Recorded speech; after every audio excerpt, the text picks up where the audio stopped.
So, and we have here the Queen of Wands. So, I can see na for some of you, na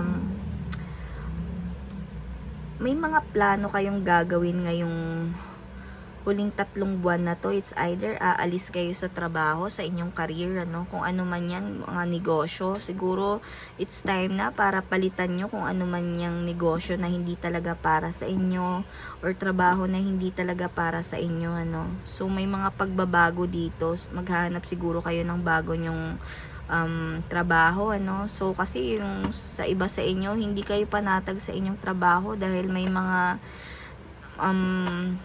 self-doubt kayo, Siguro yung in-applyan nyo or napasukan yung trabaho is hindi nyo talaga gusto.